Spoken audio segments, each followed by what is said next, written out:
आज कल कोरोना के चलते संक्रमितों की संख्या तो बढ़ती ही जा रही है। 4 लाख से ज़्यादा ऑन रिकॉर्ड हो रहा है करीब प्रतिदिन। आज तो 4000 से ऊपर डेथ की भी सूचना ऑन रिकॉर्ड है। रियल स्थिति क्या है कौन जानता है। रियल स्थिति से भी भयावह प्रतीत हो रहा है और इसके समाधान के लिए चारों ओर डॉक्टर लगे हुए हैं। जितना समाधान निकालते हैं उससे ज़्यादा और कोरोना अपना नए रूप में आकर के विकराल रूप धारण करता जा रहा है। आज भारतवर्ष की विष का दुनिया में सबसे ज़्यादा है। ऐसे में बार बार मैं कह रहा हूँ कि ठीक है वैज्ञानिक खोज हो, वैज्ञानिक तरीका अपनाया जाए, लेकिन इसके मूल में जाना जरूरी है। बहुत दिन से हम लोग इस बात को जानते थे कि सूरदास जी ने एक बहुत पहले ये भविष्यवाणी की थी। 16वीं सदी के संत हैं और मैं पहले ही कहा था और कह रहा हूँ कि संत की दृष्टि व्यापक होती है। तो उनकी एक जो भजन है वह बहुत दिनों से चल रही थी। उसका हम लोग अर्थ भी कर रहे थे और अनुमान भी था कि यह समय आ गया है। लेकिन आज मैं इस संबंध में कुछ बता देना चाहता हूँ कि सूरदास उस समय में इसे कैसे देखे थे और उस समय में उस विभीषिका को कैसे जाने थे। इसलिए जो संत इतना दूर दृष्टि से देखता है उसके द्वारा दिए गए इलाज को भी ध्यान में रखा जाए। कहते हैं रे मन धीरज क्यों न धरे, संवत 2000 के ऊपर ऐसो जोग पड़े। कहते हैं रे मन धैर्य रखो, क्योंकि संवत 2000 के ऊपर एक ऐसा योग बैठ रहा है। अभी 2078 चल रहा है। तो उसमें वो कहते हैं पूरब पश्चिम उत्तर दक्षिण 24 काल पड़े। देख रहे हैं चारों बगल से पूरब पश्चिम उत्तर दक्षिण चारों बगल कोरोना का काल पड़ा हुआ है। कोरोना से लोग मर रहे हैं। इसके साथ ही साथ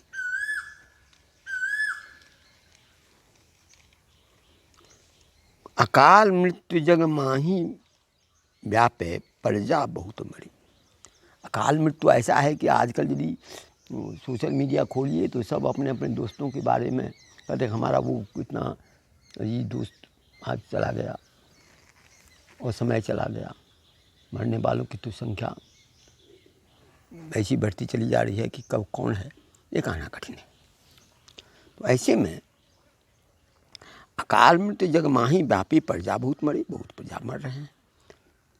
लेकिन उसके बाद कहते हैं उसके बाद क्या होगा सो भी देख लो। इस पर भी लोग ध्यान दें। केवल वैज्ञानिक दृष्टि जो कि एक स्थूल और सबसे अपरिपक्व दृष्टि है, केवल उसी पर रख करके काम न करें। 100 बरस धर लग सतयुग व्यापे सुख की दशा फिरे। यानी ये जितनी भी बातें हो रही हैं वह सतयुग के आगमन के लिए हो रही है, क्योंकि अभी असत्य का दौर है। असत्य बोलना ही सब अपना धर्म समझ लिया है। सत्य से सब द्वेष करने लगा है। पहले लोग असत्य बोलता था लेकिन सत्य का सम्मान करता था। आज का समय ऐसा है कि लोग झूठ ही बोलता है और सत्यवादी से द्वेष भी करता है। यह एक विकराल स्थिति है। इसी का एक दुष्परिणाम है। तो 100 वर्ष धर सतयुग व्यापे धर्म की बेल बढ़े। क्योंकि अभी भी यदि लोग ये नहीं स्वीकार करेगा कि अनित्य जीवन है, इस जीवन के लिए हम इतना संघर्ष कर रहे हैं, इतना झूठ फरेब माया प्रपंच ठगी क्या क्या नहीं कर रहे हैं, वह इस शरीर के लिए जो कर रहे हैं वो शरीर ही अनित्य है। इससे धर्म की बेल बढ़ेगा और स्वर्ण फूल वन पृथ्वी फूले, धर्म की बेल बढ़े।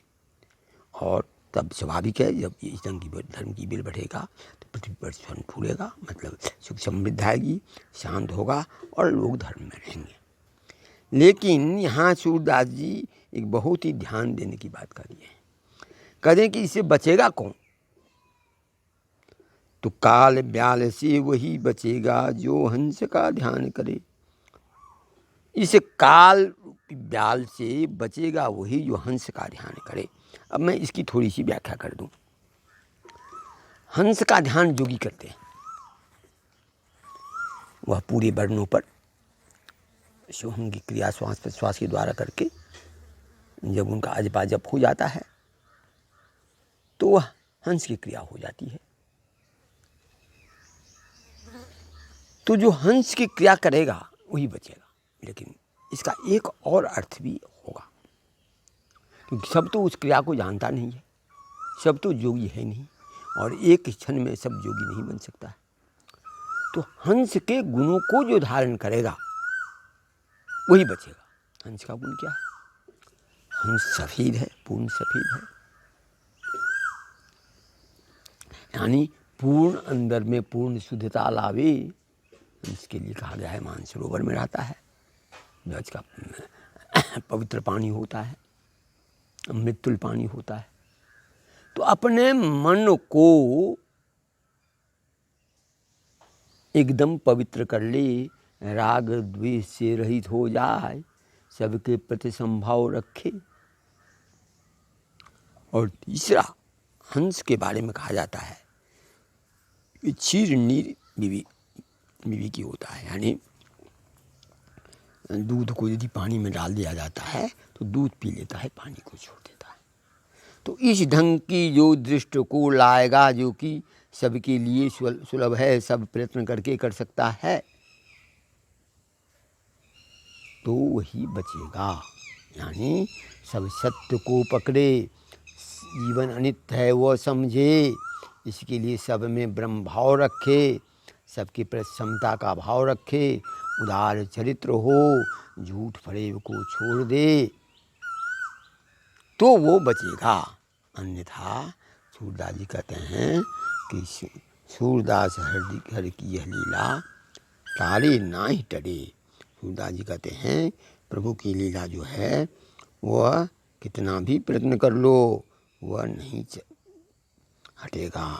यानी सूरदास हर की यह लीला ठारे ना ही टरे, यानी 16वीं शताब्दी में सूरदास जी जो बोले हैं, और करीब करीब एग्जैक्ट समय भी दे दिए हुए हैं कि संवत 2000 के ऊपर, तो 2078 चल रहा है और चारों बगल से ये हो रहा है।